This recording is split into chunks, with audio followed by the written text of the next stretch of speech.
మీ ఎలాంటి వ్యాపార ప్రకటనలకైనా వెంటనే మా ఛానల్ సంప్రదించండి. శ్రీమాత్రే నమః, శ్రీ గురుభ్యో నమః. సెప్టెంబర్ 7వ తారీఖు నాడు మనకు గ్రహణం అనేటువంటిది ఉంది.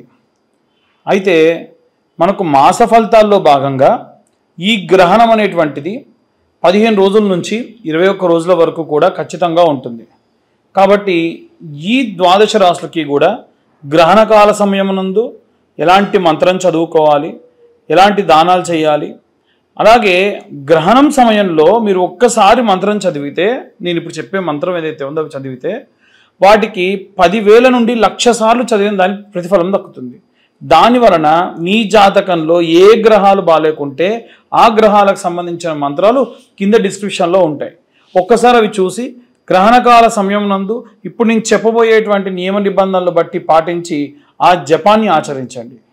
ఇక ద్వాదశ రాశుల వారికి కూడా ఉన్నటువంటి గ్రహ ఫలితాలు ఎలా ఉంటాయనే విషయాన్ని ఇప్పుడు మనం తెలుసుకుందాం. తదుపరి ధనుస్సు రాశి. ధనుస్సు రాశి వారికి సంబంధించి ఈ యొక్క సెప్టెంబర్ నెలలో ఈ యొక్క గ్రహణకాల సమయం నుండి ఆ తర్వాతకి 15 నుండి 21 రోజుల పాటు ఎలాంటి పరిస్థితులు ఉంటాయి, ఎలాంటి పరిస్థితుల వల్ల వీళ్ళు ఎలాంటి సంఘటనలు ఎదుర్కొంటారనే విషయాన్ని ఇప్పుడు మనం తెలుసుకుందాం. ముఖ్యంగా ధనుస్సు రాశి వారికి సంబంధించి దశమంలో కుజుడు ఎప్పుడైతే దశమంలో కుజగ్రహ సంచారం చేస్తాడో, లాభస్థానంలో కుజుడు వక్రగతిలో ఉంటాడో ఆ లాభం అనేది వరకే ఆగిపోతుంది. చాలామంది ఏమంటారంటే నో లాస్ నో ప్రాఫిట్ అని అంటారు. హ్యాపీయే కదా, నో లాస్ నో ప్రాఫిట్, న్యూట్రల్గా ఉన్నాం కదా అని అంటారు. ఎప్పుడైనా గుర్తుంచుకోండి, నో లాస్ వరకు బాగానే ఉంది, నో ప్రాఫిట్ కూడా లాసే. ముఖ్యంగా వ్యాపారస్తులు ఎవరైతే ఉంటారో వాళ్ళ గురించి చెప్తున్నా. ఇన్వెస్ట్మెంట్ పెట్టి మంచి షాప్ తీసుకొని దాంట్లో సరుకులు తీసుకొని ఏదైనా ఒక ప్రోడక్ట్ పెట్టుకొని కూర్చుంటారు, ₹1 బిల్ల రాదు. ఒకవేళ వచ్చినా ఈ షాప్ రెంట్ వరకు పోతుంది అనుకోండి. మరి తెచ్చినటువంటి డబ్బుకి మీరు ఒకవేళ వడ్డీ వేసుకుంటే మీరు కట్టాల్సినటువంటి ఫైనాన్షియల్ ఎలా కడతారు? అది లాసేగా సంపాదించకుండా కట్టాలంటే. ఈ పరంగా ఆలోచించాలి. No loss and no profit అంటే హ్యాపీ అనుకోవడం కరెక్ట్ కాదు. అలాగే ఈ యొక్క ధనుసు రాశి వారు అంటేనే మనం చూసుకుంటే ప్రాపర్, స్ట్రిక్ట్, చాలా బాగుండడము, మ్యారిటికల్ లైఫ్లో ప్రాపర్గా ఉండడము, అసలు వీళ్ళని ఎదిరించి అవతల వాళ్ళు మాట్లాడకుండా ఉండడం లాంటివి అధికంగా ఉంటాయి. 7th హౌస్లో గురుగ్రహ సంచారం. ఈ 7th హౌస్ ఏంటంటే వీరి ఇంట్లో ఉన్నటువంటి వాళ్ళు వీళ్ళను ఎదురు మాట్లాడడం, హార్ష్గా ఏం కాదు, అంటే వీళ్ళకి తెలియని విషయాలు వీళ్ళకి చెప్పడం, అది కూడా కాస్త వెటకారంగా చెప్పడం. వీళ్ళే ఆశ్చర్యపోతారు, వీరేంటి ఇంతవరకు ఎప్పుడు లేని ఫస్ట్ టైం ఇలా మాట్లాడుతున్నారు అని. అలాగే వీరికి నవమ స్థానంలో చూసుకుంటే బుధాదిత్య యోగం, కేతుగ్రహ సంచారం. మీ పిల్లలు మంచి హయ్యర్ స్టడీస్కి అవుట్ ఆఫ్ కంట్రీకి వెళ్తారు, ఎటువంటి డిస్టర్బెన్సెస్ అనేవి ఉండవు. మీరు కూడా ఏంటంటే దూర ప్రాంతాలు, భార్యాభర్తలు ఇద్దరు కూడా మంచిగా దూర ప్రాంతాలకి ఏవైనా సరే పుణ్యక్షేత్రాలు దర్శనం చేసుకోవడం, ఇలాంటివన్నీ కూడా జరుగుతాయి. ఇవన్నీ కూడా లాభిస్తాయి, ఎటువంటి నష్టం లేదు. 8th హౌస్లో శుక్రుడు ఎప్పుడు కూడా ఏంటంటే పరివర్తన. మీ భార్య వల్ల, మీ భర్త వల్ల మీరు కొన్ని మార్పులు ఎప్పుడూ లేనిది వాళ్ళ మాటలు వినాలనిపించడం, ఏవైనా సరే మారాలి అనిపించడం కూడా జరుగుతుంది. 3rd హౌస్లో అంటే 3వ ఇంట ఈ యొక్క ధనుస్సు రాశి వారికి గ్రహణం అనేది జరుగుతుంది. ఇప్పుడు మీ కుటుంబ సభ్యులకి, మీ యొక్క అన్నదమ్ములు, అక్క చెల్లెళ్ళకి ఎవరికి, ఎందుకంటే 4th హౌస్లో 4వ స్థానంలో శని, అలాగే 3వ స్థానంలో రాహువు, చంద్రుడు. ఇవి ఏవి కూడా సిచ్యువేషన్స్ బాగుండవు. ఇంట్లో ఉన్న వాళ్ళకి ఆరోగ్యం బాగాలేకుండా ఉండడం, అన్నదమ్ములకు, అక్క చెల్లెళ్ళకి ఆరోగ్యం బాగాలేకుండా ఉండడం, వాళ్ళకి ఏమైనా సరే డబ్బు మీరు సహాయం చేయాల్సి రావడం, వాటి గురించి తిరిగి వాళ్ళు ఎప్పుడు కూడా మీతో మాట్లాడకపోవడం, ఇవన్నీ కూడా మీకు కాస్త వింతగా ఉంటాయి అనమాట. అసలు వీళ్ళకి సహాయం చేసింది మనము, వీరు ఏంటి అసలు మాట్లాడట్లేదు, పట్టించుకోవట్లేదు అని. ఇవన్నీ కూడా ఇప్పుడున్న గోచార రీత్యా ఉన్న సిచ్యువేషన్స్ని మీకు ఎక్స్ప్లెయిన్ చేస్తూ వచ్చా. అది మళ్ళీ పర్సనల్గా ప్రతి ఒక్కళ్ళ జాతకంలో సపరేట్గా గ్రహ సంచారాన్ని బట్టి మీ పేరు, మీ date of birth, time, place ఇస్తే డీటెయిల్గా జాతకంలో మనం ఇంకా డీటెయిల్గా మాట్లాడుకోవచ్చు.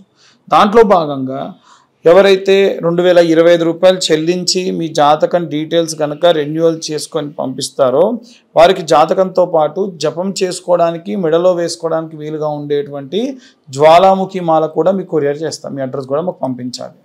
అలాగే ఈ గ్రహణ సమయంలో, గ్రహణం ఉంది అంటేనే అదృష్టం అనుకోవాలి. ఆ గ్రహణ సమయంలో మీరు మంత్రం చదివితే 1,00,000 సార్లు చదివిన దాంతో సమానం. ఆ మంత్రం ఈ రాశి వల్ల ఏం చదవాలంటే గురు అరిష్టేతు సుసంప్రాప్తే గురు పూజాంచ కారయేత్ గురుధ్యానం ప్రవక్ష్యామి పుత్ర పీడోపశాంతయే. అలాగే ఈ మంత్రం కింద డిస్క్రిప్షన్లో ఉంది. వీటితో పాటు ఇదే కాదండి, నవగ్రహ మంత్రాలు కూడా ఉన్నాయి. ఈ నవగ్రహ మంత్రాలు చదువుకోవాలనుకుంటే కూడా మీరు విశేషంగా చదువుకోవచ్చు. దాని వలన మీ జాతక సంభావిత దోషములు ఏమున్నా సరే పోతాయి. వీటితో పాటు గ్రహణ సంబంధిత దోషములు కూడా రాకుండా ఉంటాయి. ఇక అందరూ కూడా ఎలాంటి మంత్రపఠనం చదవాలి, ఎలాంటి మంత్రం ఎలా చదువుకోవాలి, ప్రెగ్నెంట్ లేడీస్ ఏం జాగ్రత్తలు తీసుకోవాలి, ఇప్పుడు మీరు చదవండి అని చెప్పే కదా, ఆ చదివిన జపం చేసినటువంటి దాన్ని జపతీర్థంగా మీరు ఎలా మార్చుకోవాలనే విషయాన్ని ఇప్పుడు మనం తెలుసుకుందాం. ఏంటో పంతులు గారు, మీరు గ్రహణం అంటున్నారు, ఏదో జపం అంటున్నారు, మేము ఇంట్లో కూర్చొని ఉంటామండి, మాకు ఎలా చేసుకోగలుగుతాం మేము? ఇదంతా ఉత్తి ట్రాష్, ఏదో పంతులు బాగా క్యాష్ చేసుకోవడానికి చెప్తున్నాడు అని ఇంకోటి అంటాడు. అయ్యా ఇవన్నీ కూడా చూడండి బాగా ఒకసారి. ఈ జపం మీరే చేసుకొని ఆ తీర్థం మీరే తీసుకోవచ్చు. ఎలా అనేది ఇప్పుడు చెప్తున్నా నేను. మీరు ఏ పంతుల దగ్గరికి వెళ్ళే పని లేదు. మీ ఇంట్లో మీరు కూర్చొని గ్రహణం జరుగుతున్నప్పుడు మీరే ఇది జపతీర్థంగా తీసుకోవచ్చు. మీరు లక్షలు ఖర్చు పెట్టినా సరే ఎవరు కూడా మీకోసం చేయనటువంటి పూజా విధానాన్ని మీరే చేసుకోవచ్చు అని చెప్తున్నా కదా. అదే ఎలా అనేది తెలుసుకుందాం. ముందు గ్రహణం ఎప్పుడు అంటే సాయంత్రం సమయంలో 8:58 నుండి ప్రారంభమై 1:50 వరకు జరుగుతుంది. ఈ గ్రహణ కాలం కంటే గంటన్నర ముందే భోజనాలు చేయడం పూర్తి చేయండి. అందరూ మగవాళ్ళందరూ కూడా, ఆడవాళ్ళు కూడా చేయొచ్చు కానీ మగవాళ్ళు చేస్తే మంచిది. వారందరూ కూడా ఒక గ్లాస్, ఆ గ్లాస్లో దర్భ, ఒక ప్లేట్లో ఒక దర్భ కింద వేసుకొని దానిపైన చాప వేసుకొని కూర్చోండి. అలాగే ఇంట్లో ఉన్నటువంటి అన్ని తినుబండారాల్లో కూడా దర్భ వేయాలి. నూనె పదార్థాల్లో దర్భ వేయాలి. అదేంటండి, ప్యాకెట్ ఐటమ్స్ ఉంటాయి, మీ ఫ్రిడ్జ్లో పెట్టుకుంటే దానిపైన దర్భ వేయండి. ఇంట్లో ఓవర్ హెడ్ ట్యాంక్లో కూడా దర్భ వేయండి. మీ డాబా పైన దర్భ వేసుకోండి. సింపుల్, అంతకుమించి ఏం లేదు. ఈ పంతులందరూ కూడా దర్భ బాగా ప్రమోట్ చేస్తున్నారు. దర్భ వాల్యూ ఎంత ఉంటుంది? 10 రూపాయలు ఉంటుంది. దాన్ని మీరు ప్రమోట్ చేసే పనేం లేదు. కాబట్టి ఇది ఏ ప్రమోషన్ కాదు, మీ మంచి కోసం చెప్తున్నాం. సో గ్రహణం ప్రారంభమైన వెంటనే ఏం చేయాలంటే ఆచమనం చేయండి. మామూలుగా 3 సార్లు చేతిలో నీళ్లు తీసుకొని, ఏ మంత్రం చెప్పే పని లేదు. వస్తే కేశవనామాలు, కేశవాయ నమః, నారాయణ నమః, మాధవాయ నమః, గోవిందాయ నమః, త్రివిక్రమాయ నమః, మత్సూదనాయ నమః, వామనాయ నమః, శ్రీధరాయ నమః, ఋషికేశాయ నమః, పద్మనాభాయ నమః, దామోదరాయ నమః, సంకర్షణాయ నమః, వాసుదేవాయ నమః, ప్రద్యుమ్నాయ నమః, అనిరుద్ధాయ నమః, దోక్షాయ నమః, నారసింహాయ నమః, అచ్యుతాయ నమః, జనార్దనాయ నమః, ఉపేంద్రాయ నమః, హరియే నమః, శ్రీకృష్ణాయ నమః. ఇవి కేశవనామాలు. ఇవి చదవగలిగితే చదవండి, లేకుంటే అది కూడా లేదు. సాధారణంగా మీరు మామూలుగా ఆచమనం చేసేసుకోవచ్చు. ఆచమనం చేసుకున్న తర్వాతకి 3 సార్లు చేసుకొని 4వ సారి వదిలిపెట్టి మనసులో మీ గోత్రం అనుకోండి. ఆ తర్వాతకి మీ ఇంటి పేరు అనుకోండి. ఆ తర్వాతకి మీ ఇంట్లో ఉన్న అందరి పేర్లు అనుకోండి. ఉదాహరణ మీ నాన్నగారి పేరు చెప్పారు, ఆయన పేరు రామారావు నామ్న్యః, ధర్మపత్ని సమేతస్య పేరు సీతానామ్న్యః, సుపుత్రకాయ మీ పేర్లు చంద్రశేఖర్ నామ్న్యః, ఇలా అనుకోండి. అనుకొని మనసులో మీ సంకల్పం ఏమిటి? మా జాతకరీత్యా అంటే మమ జాతక సంపూర్ణ గ్రహదోష నివారణ సిద్ధ్యర్థం గ్రహణకాలే నవగ్రహ జపాక్యం కరిష్యే. చేతిలో నీళ్లు పోసుకొని వదిలేయండి. ఆ గ్లాస్లో దర్భ పెట్టిన గ్లాస్లో ఒక స్పూన్ వేసి దర్భ వేశారుగా, ఆ నీళ్లు తీసుకుని వదిలేయండి.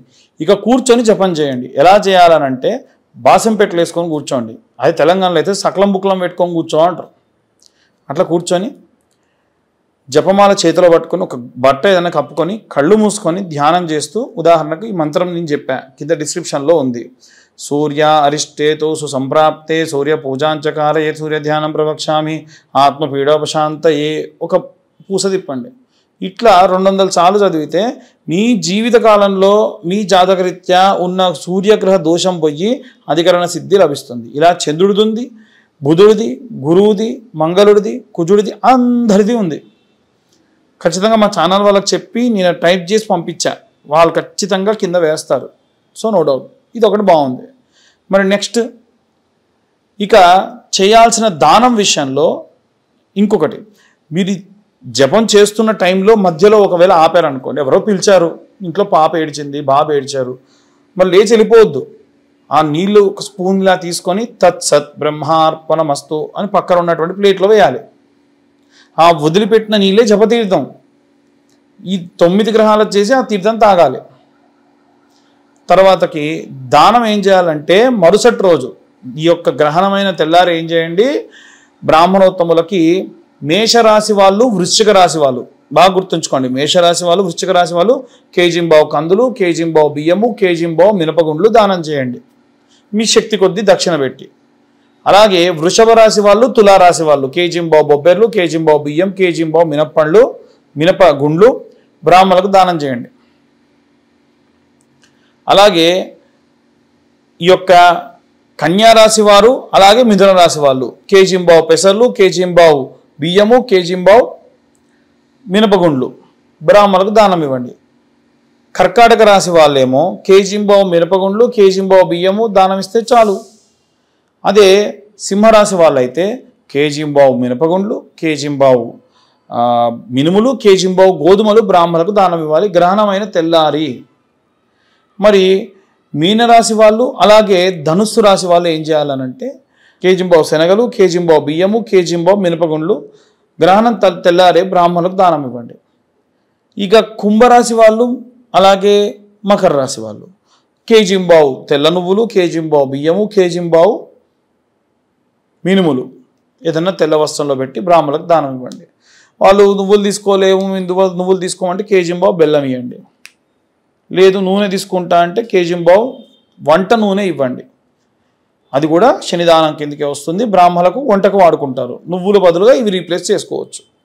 ఇక ప్రెగ్నెంట్ లేడీస్ విషయానికి వస్తే వాళ్ళు ఎడం వైపే తిరిగి ఉండాలి, ఏం లేదు, మీకు కంఫర్ట్గా పడుకోండి. ఒక రూమ్లో చీకటిగా ఉండాలి. ఒక మూలకు ఆవు నెయ్యి దీపం పెట్టి ఒక గాజుది ఏదైనా సరే మూత పెట్టేసుకోండి. ఫోన్ స్విచ్ ఆఫ్ చేయండి, లేకుంటే ఏరోప్లేన్ మోడ్లో పెట్టండి. ఓకే, ఏరోప్లేన్ మోడ్లో ఎందుకు పెట్టమంటున్నా అంటే లైట్ కావాలంటే చిమ్మ చీకటి ఉంటే మరి లైట్ ఉండాలిగా, మధ్యలో వాష్రూమ్కి వెళ్ళాల్సి ఉంటే వెళ్ళండి. గోకకూడదు అంటే ఎలా కుదురుతుందమ్మా, కొంతమంది మరి ఇళ్ళలో గోకొద్దు అంటున్నారంట, ఇచ్చింగ్ చేయొద్దు అంటే కరెక్ట్ కాదు. ఆల్రెడీ వూండ్ ఉంటే దాన్ని ఇచ్చింగ్ చేయొద్దు. మామూలుగా దోమలు కొడితే కోక్కోకుండా ఎలా ఉంటారు, అదేం లేదు, చేయొచ్చు. సో ప్రెగ్నెంట్ లేడీసే కాదు అందరు కూడా బెడ్ కింద కంపల్సరీ మీరు ఈ యొక్క దర్భను వేసుకోండి. మీరు తాగడానికి నీళ్ళు, పాలు, ఏమైనా తినడానికి బిస్కెట్స్, లేకుంటే కొంచెం కాజు లాంటివి పెట్టుకోండి. ఆకలి వేస్తుంది ప్రెగ్నెంట్ లేడీస్కి, కాబట్టి అలాంటివి వేసుకోండి. వాటిలో కూడా దర్భ వేసి పెట్టుకోండి అంతే. ఆ దర్భ మరీ మీ గొంతులో అడ్డుపడకుండా వేలుతో అలా పట్టుకొని నీళ్లు తాగడమో పాలు తాగడమో చేయండి. సో ఇలాంటివి చేయడం వలన ప్రెగ్నెంట్ లేడీస్ అన్ని జాగ్రత్తలు తీసుకున్న వాళ్ళు అవుతారు. ఇవి స్వయంగా మీరే చేసేటువంటి దానములు, చేసేటువంటి జపములు. ఏ బ్రాహ్మణోత్తముడి దగ్గరికి కూడా పోయి మీరు మా కోసం జపం చెయ్యండి అని అడిగే పని లేకుండా మీ అంతటి మీరే చేసుకోదగినవి. కాబట్టి గ్రహణం ఉన్నప్పుడు ఎట్టి పరిస్థితులు ఇలా చేయండి. దానివలన విశేషమైనటువంటి సత్ఫలితాలు పొందుతారు. వీటితో పాటుగా ఎవరైనా సరే జాతకం గురించి కావాలనంటే మీ పేరు, మీ date of birth, time, place కింద ఉన్న నెంబర్కి వాట్సాప్ చేయండి. 2025 రూపాయలు చెల్లిస్తే పూర్తిగా మీ జాతకం విశ్లేషణగా మీకు అందిస్తాను.